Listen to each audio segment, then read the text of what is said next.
നമ്മുടെ ഓഫീസില് ഒരു അക്കൗണ്ടന്റിന്റെ പോസ്റ്റ് ഒഴിവുണ്ട്. അത് ബാലേന്ദ്രന് കൊടുത്താലോ? ഏത് ബാലേന്ദ്രൻ? നിന്റെ ബ്രദർ. അത് ശരിയാവില്ല. എന്താ? അതെ, ഈ സ്വന്തക്കാരെയും ബന്ധുക്കാരെയും അവനവന്റെ സ്ഥാപനത്തിൽ നിയമിച്ച പ്രോബ്ലം ആകും. എന്ത് പ്രോബ്ലം? 10-20 എടുത്ത് ചോദിക്കാൻ പറ്റുമോ? 10-20 എടുത്താ എന്തിനാ ചോദിക്കുന്നത്? പോട്ടെ എന്ന് വിചാരിക്കണം. 20,000-30,000 ആയാലോ? അത് പ്രോബ്ലം ആവും. അതാ ഞാൻ പറഞ്ഞത്. പിന്നെ ഒരു കാര്യം, സ്വന്തക്കാരായാലും വീട്ടുകാരായാലും നിർത്തേണ്ടടുത്ത് നിർത്തിയാലേ ശേഖരേട്ടന് റെസ്പെക്ട് കിട്ടൂ.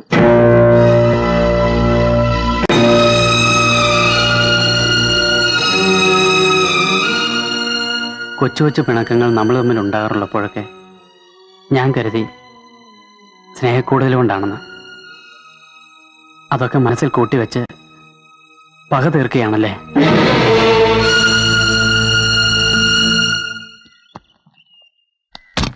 അയ്യോ ശംഖു, സൂക്ഷിച്ചു വെക്കാൻ പറയൂ. സൂക്ഷിച്ച്. ഓ, എന്റെ മോളുടെ ഒരു തലയിലെഴുത്തേ.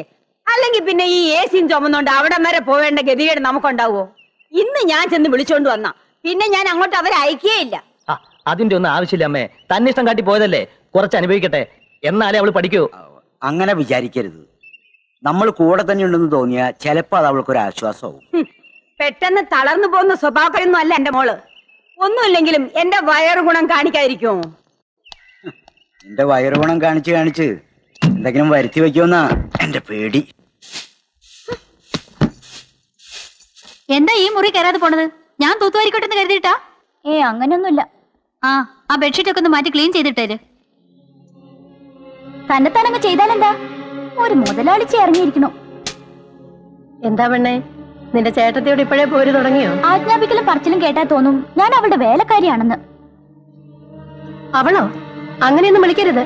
ചേട്ടത്തമ്മയ്ക്ക് അമ്മയുടെ സ്ഥാന. ആ പെരുമാറ്റേ തിരിച്ചും വേണം. അമ്മ എന്തിനാ ഇതൊക്കെ എടുക്കുന്നേ? അലക്കാൻ. അതൊക്കെ ചേട്ടത്തി ചെയ്തോളും. ഇതാരുടെ അടി? അതെന്റെയാ.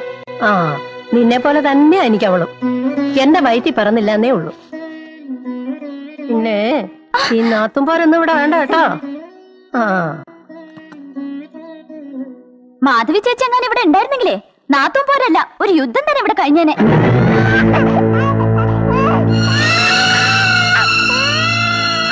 എന്താ പിന്നെ പിണങ്ങിയാണോ പോകുന്നത്?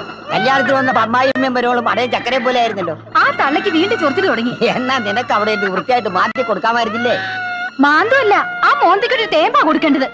ആർക്കിട്ട് കൊടുക്കുന്ന കാര്യം ചേച്ചി പറയുന്നേ? എന്റെ അമ്മായിമ്മയില്ലേ, ആ മന്ദർ തള്ളക്കിട്ട്. അവര് നിന്റെ കല്യാണം കൂടാനൊന്നും അല്ല വന്നത്, ഇവിടുത്തെ കുറ്റവും കുറവും കണ്ടുപിടിക്കാനാ. സാമ്പാറിന് ഉപ്പ് കൂടി, പായസത്തിന് മധുരം കുറഞ്ഞു, പുളിശ്ശേരിക്ക് പുളി കൂടി, എരിശ്ശേരിക്ക് എരി കൂടി. ഓ, പിന്നെ അവരെ സിംഹാസനത്തിലെത്തി ആരും ആദരിച്ച് വണങ്ങിയില്ലെന്ന പരാതി വേറെ. എന്റെ വീട്ടുകാരെ കുറ്റം പറഞ്ഞാ എനിക്ക് സഹിക്കില്ല. സഹിക്കുന്നതിനും പൊറുക്കുന്നതിനും ഒരു പരിധിയുണ്ട്. അത് കഴിഞ്ഞാൽ എന്റെ സ്വഭാവം മാറും. പിന്നെ കുഞ്ഞനീത്തയാണ് പൊന്നനീത്തയാണ് എന്നൊന്നും എന്നോട് പറഞ്ഞേക്കരുത്. ഏറ്റവും ഇളയതല്ലേ, അവളെ കുറിച്ച് ലാളിച്ചാണ് വളർത്തിയത്. എനിക്ക് വേണ്ടി ഒന്ന് ക്ഷമിച്ചൂടെ?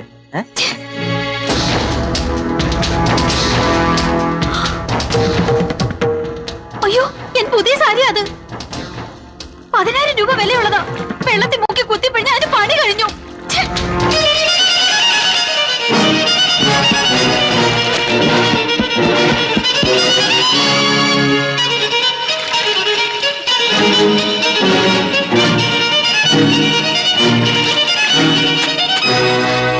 അത് അലക്കണ്ട.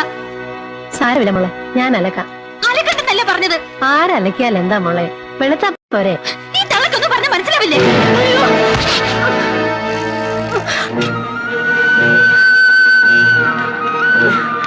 എന്തെങ്കിലും പറ്റിയോ അമ്മേ?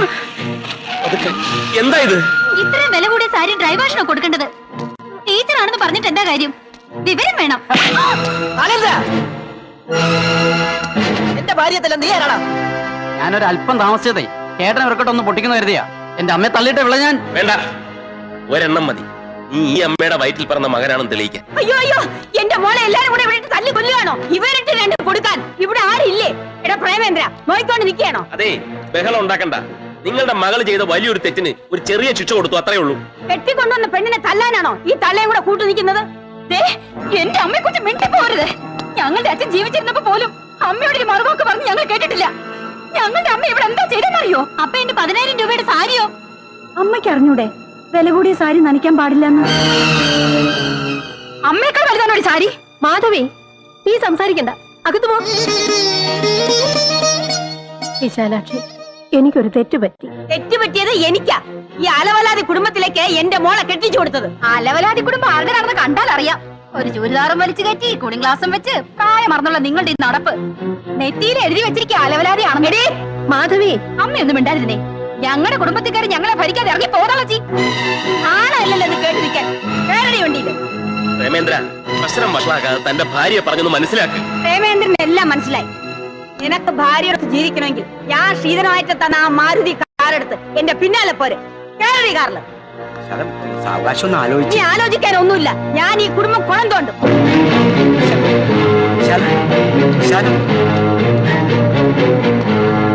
കേരളിയകത്ത് പ്രേമ, പോകരുത്.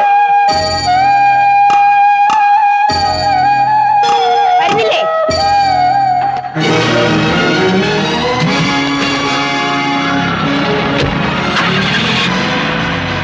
പ്രേമ, പ്രേമ.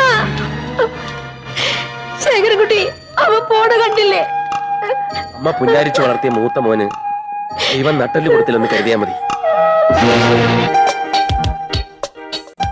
മായാദേവി വലിയ തറവാട്ടുകാരാ. മൂത്തവരൊക്കെ കെട്ടിയിരിക്കുന്നത് നല്ല കാശുള്ള കുടുംബത്തിന്നാ. കുട്ടി കൊള്ളാം. അപ്പൊ ഇത് ആലോചിക്കാം. ഒന്നും ആലോചിക്കണ്ട.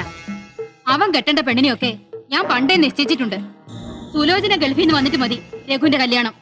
ഞാനേ എന്റെ ആങ്ങളേക്ക് വാക്ക് കൊടുത്തിട്ടുള്ളതാ. ഈയിടെ നിന്റെ ആങ്ങളോട് കല്യാണത്തെ കുറിച്ച് സംസാരിച്ചപ്പോ അയാൾ പറഞ്ഞത് കുറച്ചുകൂടി കഴിയട്ടെന്നാ. അവളെ ഒരു കറവപ്പശുവായിട്ടാ അവർ കണക്കാക്കിയിരിക്കുന്നത്. അവള് സമ്പാദിച്ചു കൂട്ടണ മുഴുവൻ ആർക്കു വേണ്ടിയാ? നമ്മുടെ മോനാ. അവൾ അവിടെ രഘുവെന്ന് വിചാരിച്ചോണ്ടിരിക്കുക. എന്നെ പറ്റി ആരും ഒന്നും വിചാരിച്ചു എങ്ങും ഇരിക്കണ്ട. എന്റെ വാക്ക് കേൾക്കാതെ ഗൾഫിൽ പോയ അവളെയും അവളുടെ കാശും എനിക്ക് വേണ്ട. ഗൾഫിൽ വേറെ കല്യാണം കഴിച്ച് താമസിക്കുകയാണെന്ന് നാട്ടിലൊരു ശ്രുതി. നാട്ടുകാര് പലതും പറയും. ഈ നാട്ടുകാരുടെ മുന്നിൽ കൂടെ വേണ്ടേ ഞാനിവിടെ കെട്ടിയാലും കൊണ്ട് നടക്കേണ്ടത്? അത് ശരിയാ. ഇതൊന്ന് നോക്കി, നല്ല ഐശ്വര്യമുള്ള കുട്ടിയാ. ഇത് തിരക്കിടില്ല. രഘു, ഞാൻ പറഞ്ഞത് കേക്ക്. വേണ്ട, ഇത് തന്നെ ആലോചിച്ചാൽ മതി.